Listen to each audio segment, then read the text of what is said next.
زرمینہ زرمینہ ہی سمجھ لو مجھے، اس حویلی کے چپے چپے پہ میں تمہیں زرمینہ کا روپ دھاڑے عورت ملے گی، اس لیے اسے لے جاؤ، آزاد کروا لو ان غلاموں کی گردشوں سے۔ آنکھوں سے آنسو پھیلتے، جھریوں زدہ چہرے پہ پھیلے تھے، وہ سب دم سادھے انہیں دیکھ رہا تھا۔ وہ نہیں جائے گی، فیضان نے شرمندگی سے اعتراف کیا۔ بچی ہے نا، نہیں جانتی ان مگتوں میں پہاڑ جیسی زندگی بنا کسی امنگ کے جینا کتنا دشوار ہے۔ اب کے لہجہ ٹوٹا ہوا تھا، لیکن کچھ دیر میں اس کا نکاح ہے شاید قرآن کے ساتھ۔ جب اس گھر میں ثقلین شاہ سلجوق کے بچوں کی کلکاریاں گونجیں گی، اسے اپنے اندر ایک احساس محرومی ہوگی۔ جب ان کی بیویاں سج دھج کے شوہر کی نظروں کا خراج وصول کریں گی، چاہے جانے کی تشنگی بڑھے گی، ایسے میں اندھیری راتوں میں کسے اپنا سہارا بنائیں گی۔ روشنی کی اس کتاب میں خیر و برکت ہے، ایمان ہے، زندگی گزارنے کی راہ، لیکن ایک عورت ذات کئی محرومیوں کا ازالہ نہیں۔ فیضان نے ان کی بات کی گہرائی کو سمجھتے اسبات میں سر ہلایا تھا، لیکن کچھ دیر یہیں رک جا، وہ آ جائے گی۔ فیضان ان کے اس اعتماد پہ حیران سا رکا تھا۔ کچھ دیر وہ اس لیے اپنے حجرے کی طرف بڑھی تھی،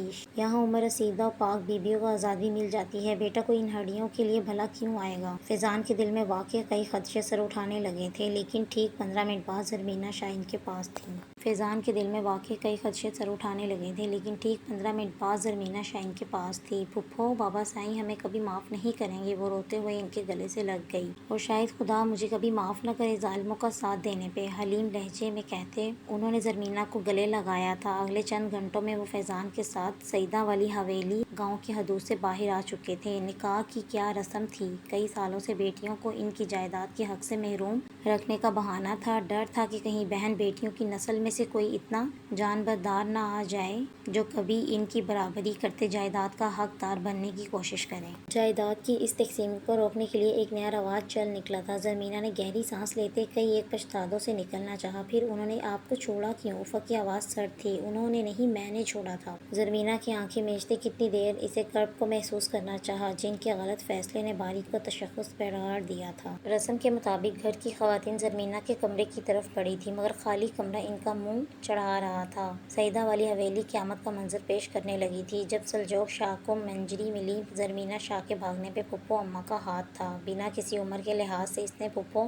اماں پہ لاتوں گھونسلوں کی بارش کر دی تھی۔ کتنے دن انہیں بھوکا پیاسا سا رکھا گیا تھا۔ کئی دن قید کی صحبتیں برداشت کرنے کے بعد بالآخر انہیں اس بے رنگ زندگی سے چھٹکارا حاصل ہو گیا تھا۔ مجھے یقین ہی نہیں ہو رہا کہ میں نے اپنی منزل حاصل کر لی ہے زر۔ کچھ دیر پہلے ہی فیضان کے دوستوں کی موجودگی میں اس کے فلیٹ پر اس کا نکاح ہوا تھا، جہاں زرمینہ شاہ زرمینہ فرزان بن کے ان کے پہلوؤں میں بیٹھی تھی۔ نہ جانے حویلی میں کیا طوفان برپا ہو گیا۔ زرمینہ کے لہجے میں اداسی چھائی تھی۔ وقت کے ساتھ سب ٹھیک ہو جائے گا زرمینہ، اور اب تو تم اس فضول رسم سے بھی محفوظ ہو۔ فیضان نے اس کا ہاتھ تھامے ہلکا سا دبایا تھا۔ زرمینہ چونکتے ہوئے سیدھی ہو بیٹھی۔ کچھ دیر پہلے ہوئے نکاح کی رسم اپنی جزیات سمیت سامنے آ ٹھہری تھی۔ اس نے شرماتے ہوئے سر جھکا لیا۔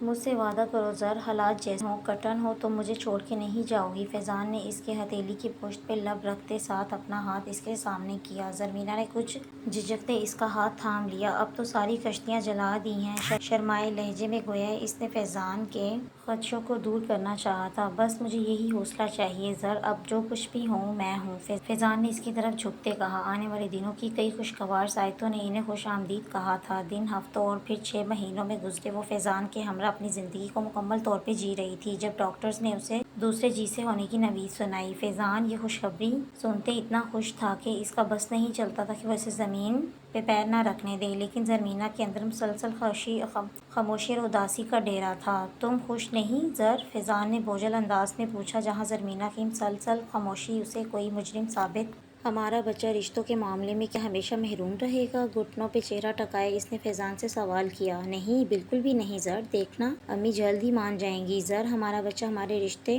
لوٹا دے گا۔ میں کم ہمت نہیں ہوں، بس ایک ڈر سا ہے کہیں تمہارے گھر والوں کے بعد میرے گھر والے بھی مخالفت کرتے ہمیں کسی مشکل کا شکار نہ کرتے ہیں۔ میں تمہیں کھونا نہیں چاہتا، اور اب تو بالکل بھی نہیں۔ فیضان نے اس کے سر پہ بوسہ دیتے نہ جانے خود کو تسلی دی تھی یا اسے دن سبک روی سے گزر رہے تھے۔ دونوں ہی اپنے گھروں سے دوری، اپنی کبھی اداس تو کبھی خوش زندگی انجوائے کر رہے تھے۔ جب ان کے لیے پہلی آزمائش کھڑی ہوئی، روٹین کے چیک اپ کے مطابق وہ اسے ہاسپٹل لایا تھا۔ ڈاکٹر سے فارغ ہوتے اسے کوریڈور میں بٹھائے وہ میڈیسن لینے گیا تھا جب ہاسپٹل میں ایک زخموں سے چور شخص لایا گیا تھا۔ وقت کے 1000ویں لمحے میں اس نے اس شخص کو پہچان لیا تھا۔ وہ دوڑتے ہوئے وہاں تک پہنچی، دھڑکتے دل سے دوبارہ زخموں سے چور شخص کو دیکھا۔ یہ کیا ہوا انہیں؟ کسی کھائی سے آواز آئی تھی، لاوارث نعش پڑی تھی روڈ پہ، کوئی بھی پہچان نہیں پا رہا تھا۔ کتنا برا ایکسیڈنٹ ہوا ہے، سنا ہے ام الخبائث کے نشے میں دھت تھا۔ مختلف لوگوں کی باتوں سے نکلنے الفاظ پہ اس نے اپنے چکراتے سر کو تھاما۔ سید سلجوق شاہ جب زمین پہ بھی چلتا تھا تو اس کے کرافٹ سے زمین کانپ اٹھتی تھی۔ لاوارث نعش کی طرح سامنے تھا۔ کتنی دیر لگی تھی اسے اپنے حواس مجتمع کرنے میں۔